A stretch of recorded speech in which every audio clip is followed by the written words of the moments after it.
Hi students, this is Kartik Trivedi and you are watching a lecture series of Applied Thermodynamics with me. Hi students, in this video we're gonna see the construction and working of reciprocating compressor. So let's see the construction and working of reciprocating compressor. Now what is the reciprocating compressor? So compressor is used for compressing the low pressure air to the high pressure. So what are you gonna do? It compress the low pressure air and compressed it, and by compressing it, it increases pressure. So what it gonna do? It gonna deliver high pressure air. So it will convert low pressure air into the high pressure air by the compression, and this compression is done by the reciprocating motion of the piston. So that is why that is known as reciprocating compressor. So reciprocating compressor used for converting the low pressure air into the high pressure air by compressing it by the reciprocating motion of the piston. So here you have the reciprocating compressor. So let's see the theory, construction and working of reciprocating compressor. So here I have drawn the construction of reciprocating compressor,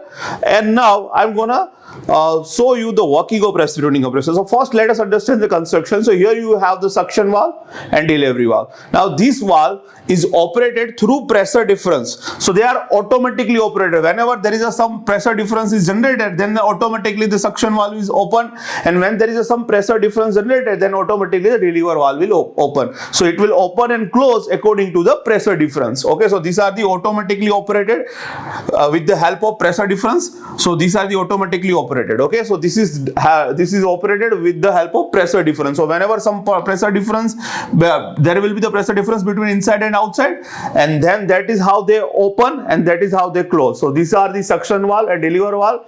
They work with the help of pressure difference. Okay, so now this is what we have explained. Now you can see that this is the outer body. So this is the outer body of cylinder. So here you can see that this is cylinder. So now what is over here? So here you can see that this is some left, you can see that some blank space over here like this.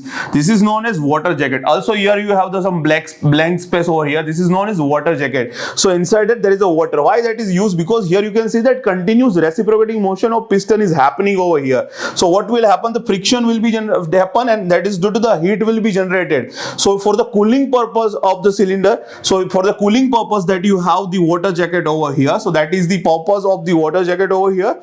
Now you will have the piston. So this is the piston, this is the piston ring.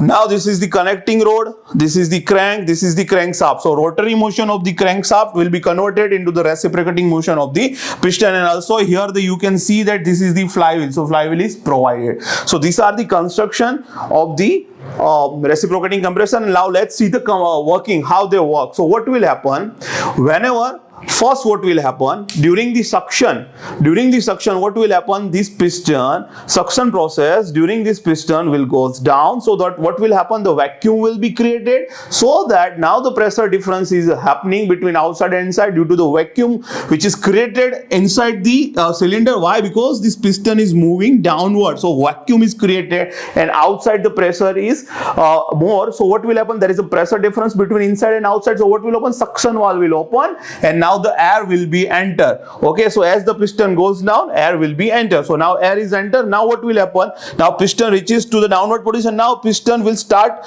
moving upward. So as it moving upward, the pressure of the air which is inside, the pressure of the inside air will be increases. Now what will happen? Due to that, suction valve will be closed, because now the pressure difference is generated. So now suction valve will close, and now both the valve will close, and this piston will goes up, and you know that air is already inside there. So the air is going to be compressed, and now the air is compressed in such a way that now the pressure of this inside air is more compared to the delivery pressure. So what will happen? All the air which is inside over here, now piston will moves upward extreme positions, and now it is the air which is inside over is compressed, and their pressure, the pressure which is inside there is such a high that it is more than the delivery pressure. So what will happen? Delivery valve open, and whatever the compressed air will be go to the delivery through delivery valve, they go to the delivery pipe, and from delivery pipe you will supply it wherever it is required. So this is how these reciprocating compression is work. And again same thing, delivery valve closed, piston goes down, vacuum created, suction valve open, fresh air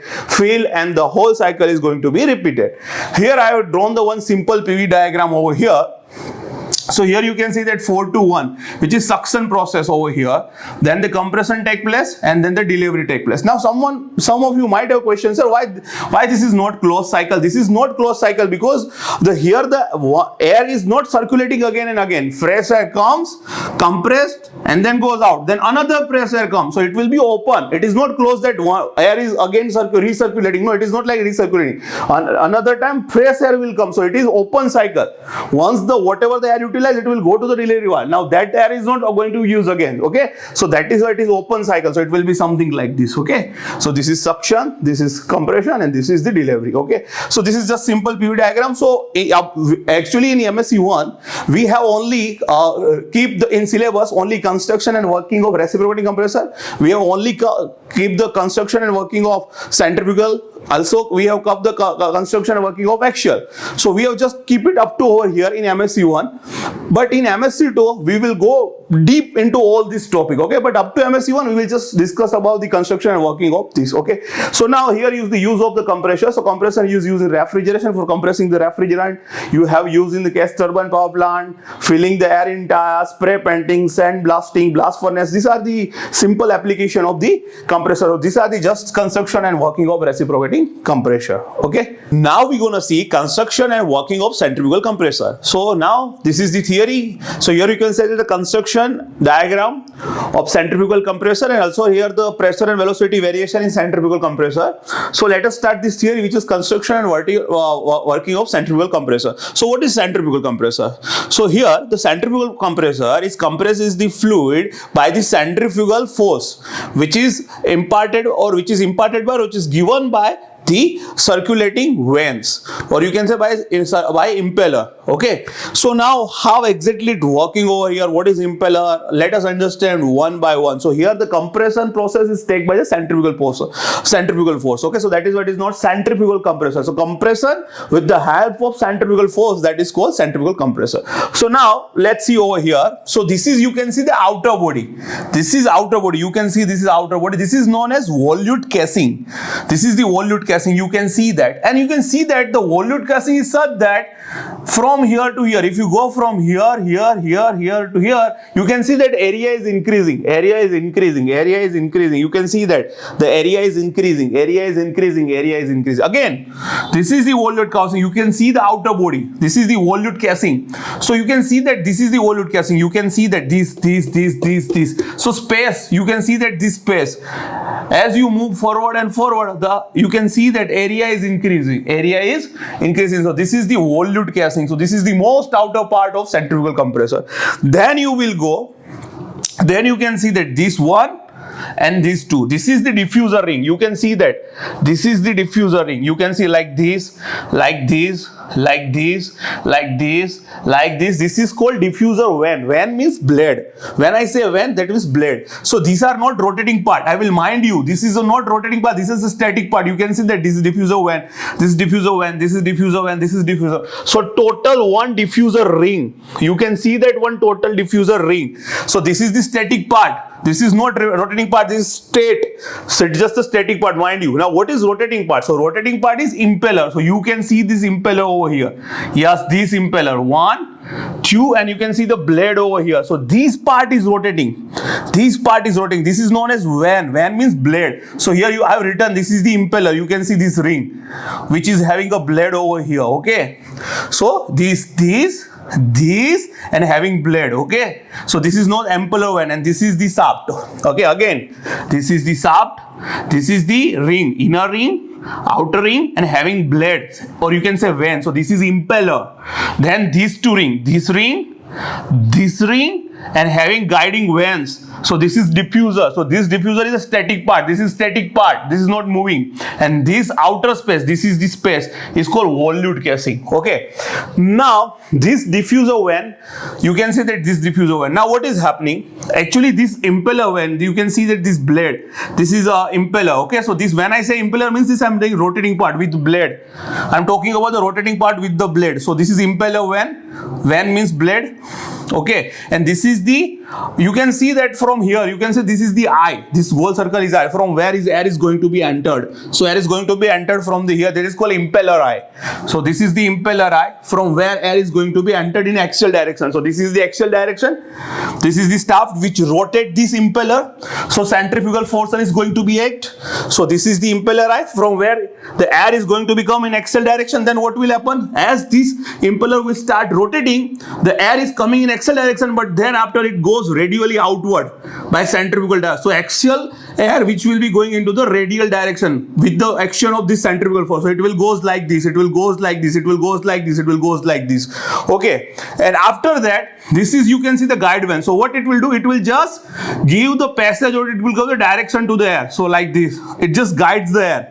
It just guides the air. So you can see that at the outlet of the blade you have the guide vans like this. It will just directs the air to the volute casing. So what will happen? This is the static part. This is static part. So when this air which is after coming from the blade, it will come over here, and this diffuser, what it will do, it will convert kinetic energy of air into the pressure energy, and then after guiding vans, then air comes to the outer part. This is volute casing, and then go to the exit. Okay, so this is how it's gonna work. So let me again repeat.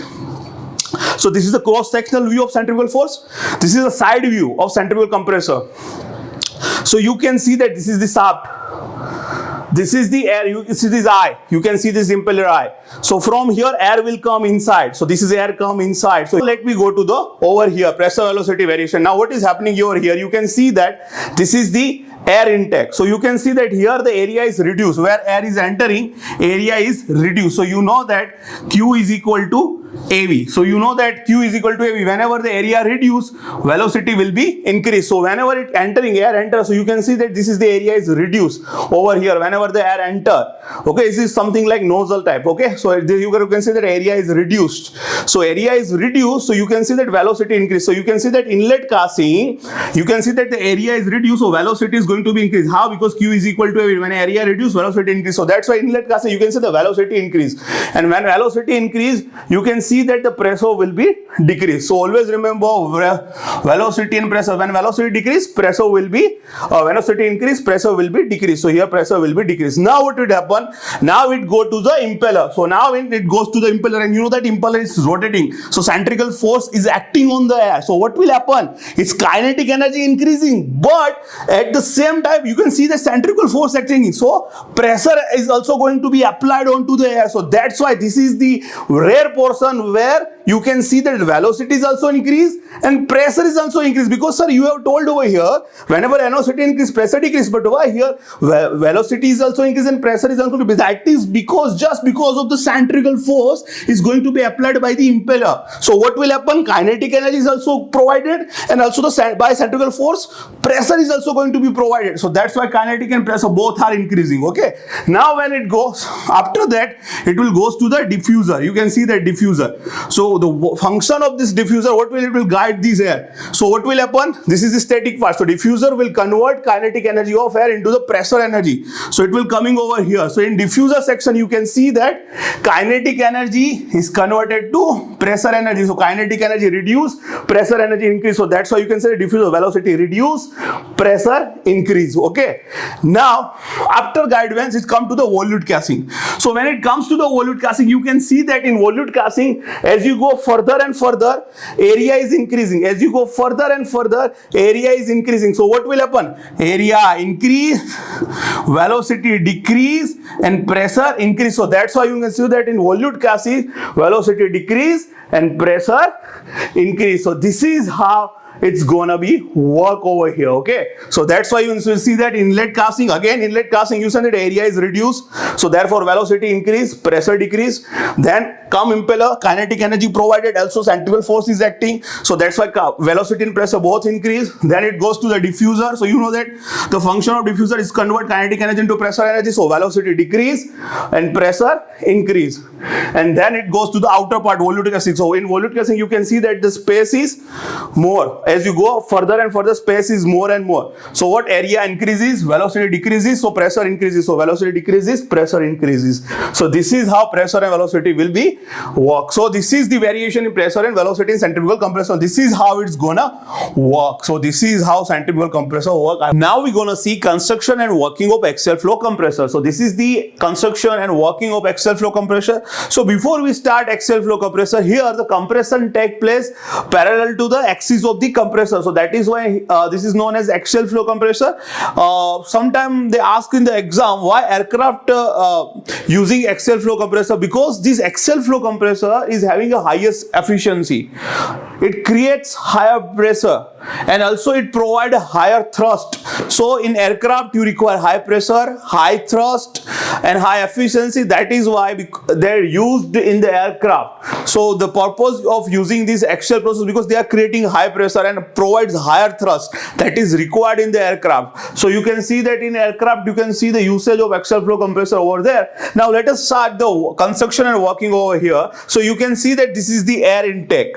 Okay, and you can see that as you go further and further, you can see this area is going to be decreased. Okay, now here the air intake, so air is coming from over here. So this is, you can see that this black part, this is all the black blade over here. This is the fixed blade. So this is fixed blade, this is fixed blade, this is fixed blade, this is fixed blade, this is fixed blade, this is fixed blade, this is fixed blade, and this is fixed blade, and this is the rotor. So this is the moving blade. So this is rotor, this is moving blade, moving blade, moving blade, moving blade, moving blade, and moving blade. So here what is happening, here the compression is take place in number of stages. So what is number of stages? That is first we need to know. So one set of fixed blade and one set of moving blade is make a one stage. So sometimes this compression is take place in 5 to 14 stages. So these are happening in number of stages. So now you will get to know what is stages. Okay, so what is happening over here? You can see that as you moving further and further, as you moving according to length of this axial flow compressor, so you can see that the length of the rotor is going to be reduced. So here the length is going to be reduces as you moving further and further. Now what is happening? The air is coming from the over here. Okay, so air is taking over here. So first what is here? This is the shaft, this is the rotor. So this is rotating part, moving blade is on that. This is the fixed blade. So function of fixed blade is to guide the air, and whenever it's passing through the blade, you know that this is the fixed blade is also known as stator diffuser. So what it happens, it guides the air as well as it increases pressure. Okay, so what will happen, here this rotor will start rotating. So what will happen, suction will be created. So air will be going to be inside like this axially. So air will be come over here, then it is passing through guide. So guide, what will guides do? This guide, or you can say this status, which is fixed blade, which guides the air. So this they guides the air, and so that the air is going to be strike to this rotating part or this rotating blade with proper angle of attack. So this is striking there. So what will happen? So this is the rotating. So kinetic energy is going to be imparted. So kinetic energy is going to be increased, and as well as this air is passing through this area, you can see that the area is going to be reduces. So pressure is also going to be as area reduces, you know that pressure is also going to be increases. So it is passing over here. So you can see that this rotor is providing kinetic energy, and after is providing the kinetic, then again it goes to the blade. So what will happen when it passes through the blade? So this blade will guide the air to the next set of moving blades. And what will happen when it's passing through the fixed blade? Its kinetic energy is converted into which energy? Pressure energy. So as you moving further and further, pressure is going to be increases. So this is how the axial flow is going to be work, and at the end you get the compressed air. So this is how it's going to be work. So function of this fixed blade is to guide the air for the next here you can see that for the rotating blade, and also when it passes through these you can say that this is the fixed blade, or you can say the stator.